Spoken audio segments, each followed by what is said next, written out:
So welcome back to the RZ250 restoration project, and finally we get to something quite interesting, which is the engine.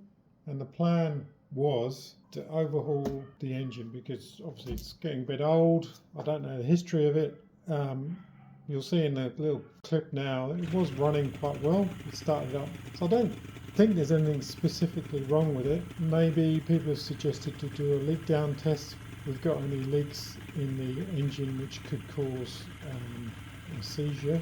Also the seals are pretty old. So yeah, so the whole idea was I was actually going to strip this down before we put it back in. It also makes it easier to paint. The problem is, you may or may not have noticed, I didn't, when I wasn't planning to buy an RZ250, I was looking for a 350 engine because mine had blown up from the one I brought in from the UK. This frame I'm showing you here is my one. I bought that when I was about 20 years old, back in the 80s, late 80s in the UK, and it's always been with me over the years. Cut long story short, I was using it as temporarily for a courier motorcycle in the UK, and the two-stroke oil sensor died, and I was on the motorway and it just completely ran out of two-stroke oil and just shagged the whole engine, bearings seized, and I was pulling it apart, got distracted, lost some parts, and yeah, went on the back burner for years. So really I want to restore that because it's quite a lot of sentimental value for me, and I was trying to find an engine. So looking through Gumtree in Australia, I had a search going for any RZ or RD 350 power valves, and this 250 came up. But what interested me was it was advertising the whole bike complete, but in the background of the pictures was a whole load of spare parts, and I noticed he's got an engine there. So I phoned the guy and he says, yeah, look, I want to get rid of everything, I've had enough of this, it's just been hanging around. So I got the RZ250 complete plus a load of spare parts. The problem is it's supposed to be a 250 engine. I'll zoom in a bit, but you can probably see, yeah, that is a 347. Also, this is the 31K model, and 31Ks are the 350 range. But whereas the crank and gearbox, the main body of the engine, its serial number is 1GA, so that's actually a 250 model. It's actually the RZ250R, I think. 1985. So this is a real hodgepodge of bike. So the frame chassis is 84 model, like the paint scheme, and the top half is a 350 85, and the lower half is a 250 85. So this is definitely not the original engine. You got to be careful. You can't just plonk on a 350, graft a 350 head onto a 250 without taking into consideration some other bits. For example, the carburetors. I had to double check those. In fact, these are, if you can see that, that's a 1GA.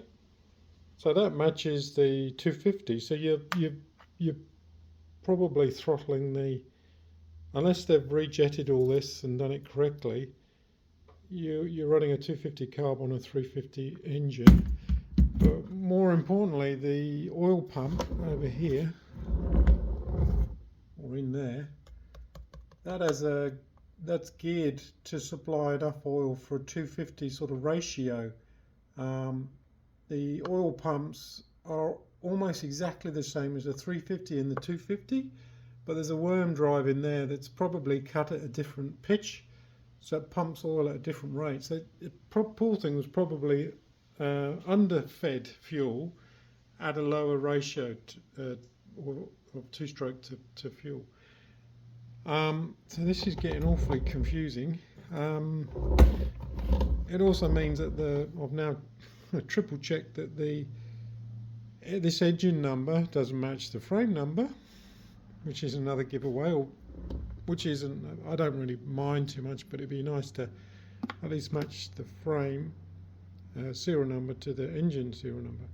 So what I've done is I've pulled out all the junk I bought with the 250 and I'll lay it out for you and we'll see if we can find the original cases, because I suspect what's happened is, yeah, I've got a suspicion what's happened is probably this is blown up and they've replaced it with bits and bobs. So yeah, I've been collecting a few odds and sods over the years around the engine area. I've got even more bits underneath the house, such as wheels, suspension, frames, etc. So we've got a 85 complete power valve, wiring loom parts, air boxes, swinging arm, another sort of nearly complete power valve, 85 again, cranks, even some gearbox bits and bobs. I suppose the partial good news is this is the frame, or matches a frame number. This would have been the original 250 crank cases that were taken off the bike. As you can see, it probably blew up in its lifetime because there's hardly anything in it. And I think what I'm going to do, I know I'm glad for punishment, is try and cannibalize all these bits and bobs and build a brand new engine out of this, keeping so we keep the serial numbers matching, which is sort of good fun, and also it means it's the original engine back in. It's probably blown up at one time, and that's why back then it would have been cheaper just to get an engine from a wreckers. Yeah, because the bike was road registered and it had, looking at the serial numbers, they were all registered, so it looks legit. Anyway, it's going to be a lot of work, and I'll sort of discuss how I'm going to do this. So hopefully this will help us out. Let's have a look.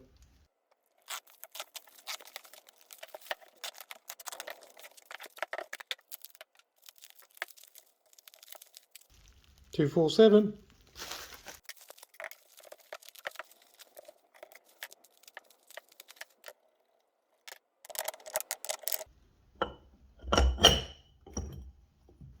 Apart from a bit of surface rust, the barrels,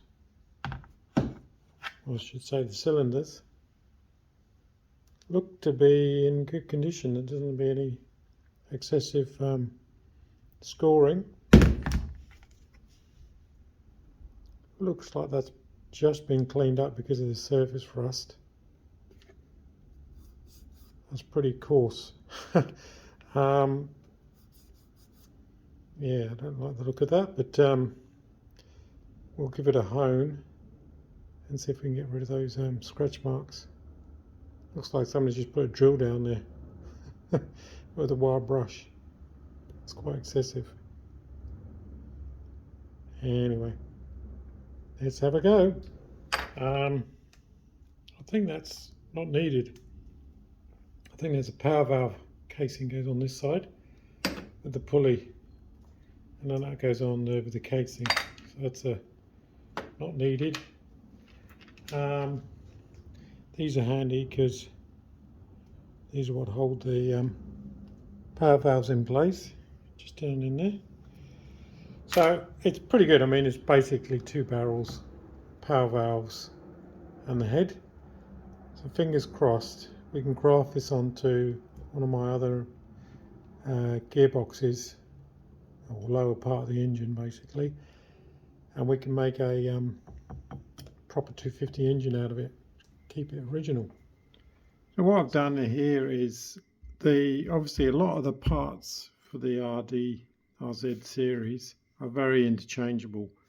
There's only a very few parts which are different, and the reason I've done this is, you know, trying to get parts second hand. If you put in a part number, it may not have it for that model, but the overlapping model part will probably work just as well. So I printed out the parts diagram for the RZ86 model, and then I compared it with, say, the RZ250 85 model, even the RD350 and the RZ350 85 and 86 model, and I basically went through all the parts, and where they are obviously the same, exactly the same, I've just indicated yes.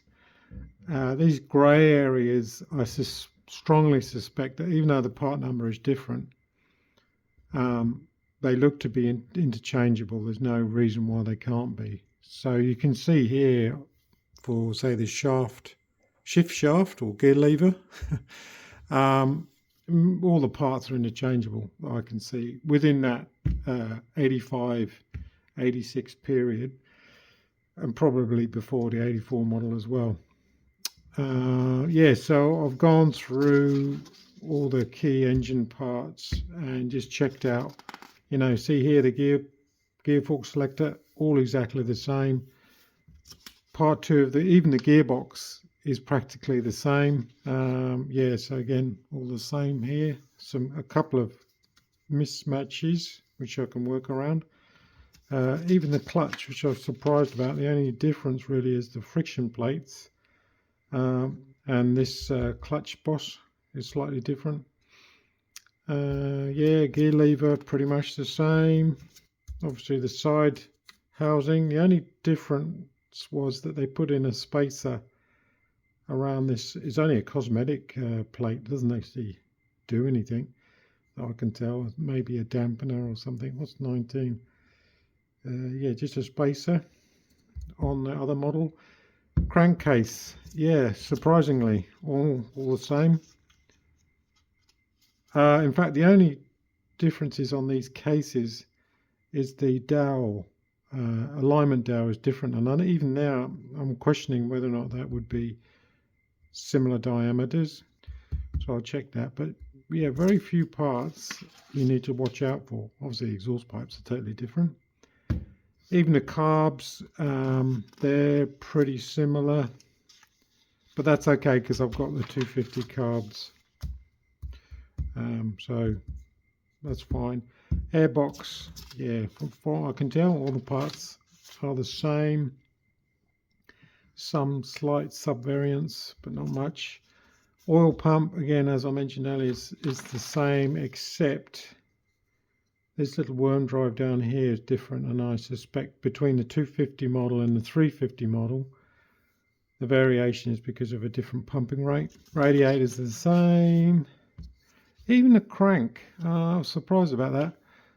The oil seal is different between the 86 models and the 85 models. So again, you could probably interchange them. There might be a small modification they made.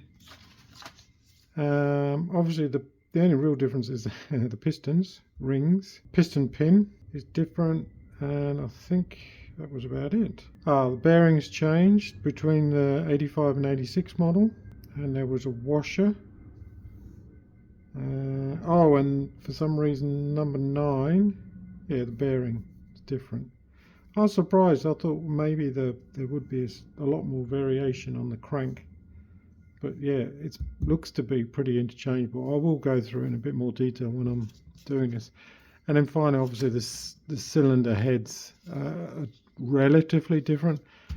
The major components being the power valve will be different between the 250 and 350. The barrels, gasket, head gasket, the head itself, but the base gaskets are exactly the same. So that's fine. And I think that's it. So my plan is now to start taking this apart and looking through all what I've got. I like making a shopping list of bits that either don't fit, which will be rare, and bits that I'm missing. Now, I did say I might cannibalize the other engines, but I'm a bit wary. I'd like to try and keep the others complete, so I'll probably just hunt online and see how much I could buy online. Anything like bearings will be new. Anything like seals will be new. I'll need to get new pistons and rings, which you'd have to do anyway. It's a fun exercise. Worst case, I'm wasting my time, but also it's good to learn on something that's a bit junky, because if you screw it up, you're not screwing up a good engine. And so this is going to be an interesting journey. So I think we'll call it a wrap for this video here. Next week I'll hopefully have a bit of a shopping list, and we'll start working from the ground up I think, you know, start off with the gearbox, crank, assemble everything here, and then barrels and cylinder head. How hard could it be? Okay, catch you later.